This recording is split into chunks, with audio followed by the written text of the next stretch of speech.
Hi everyone, I'm Marijke, also known as Hard Runner Girl, and today I'm reviewing the Mizuno Wave Rider 23.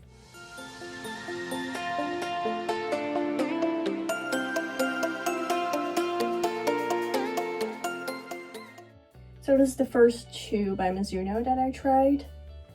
For some reason I always just thought that Mizuno didn't have shoes that fit my needs. I don't know why, just by appearance, and obviously don't judge a book by its cover. And since there's 23 versions of this shoe, I decided to give it a go after all, because how bad can it be if there's 23 versions of this? So the Wave Rider is a neutral running shoe, and it has a 20mm in the forefoot and a 32mm in the heel, giving it a 12mm drop, which these days is still quite a lot, but it didn't really bother me.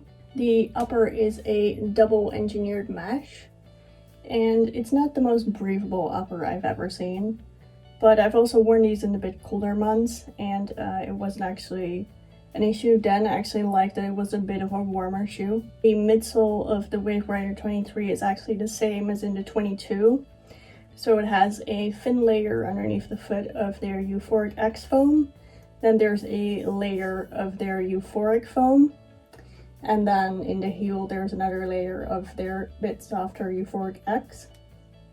And then there's the wave plate in the heel, which obviously explains the name that it's a Wave Rider. So the fact that it has Euphoric X in the heel underneath actually makes this a good shoe for heel strikers, because it gives you a bit of a softer landing in the heel. And the wave plate in the heel actually helps with the stability and with the shock absorption. So the outsole has also remained the same compared to the 22 version. So it's reinforced rubber, and it's good traction, good grip, and I've had about 100 kilometers in this shoe, and there's not a lot of wear on the outsole. I had my regular running shoe size in these, and they fit me just fine. The upper was a bit snug, but it didn't really cause any issues or any hot spots. There's medium padding in the tongue and medium padding in the heel. I did a 15k race in this shoe. I didn't have any hot spots, it didn't cause me any trouble.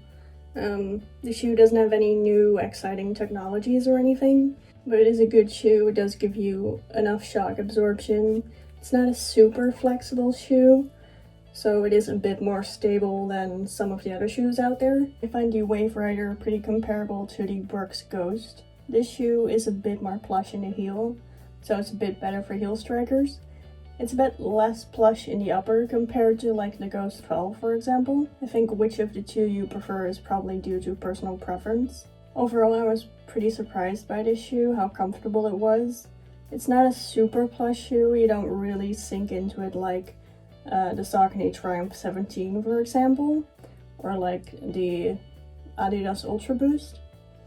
But it's a good shoe for heel strikers due to the wave plate in the heel and the slightly softer Euphoric X foam in the heel. It's a good everyday trainer. It's good for different types of runners, different types of distances as well. I didn't have any hot spots in this shoe. I could easily run longer distances in this. I think it's a good shoe for like medium to long runs. The only difference between the 23 and the 22 is the upper, but the midsole and the outsole remain the same. I like this shoe. I give it a 9 out of 10. And if you'd like to know more about the Mizuno Wave Rider 23, you can check out my full review on my website.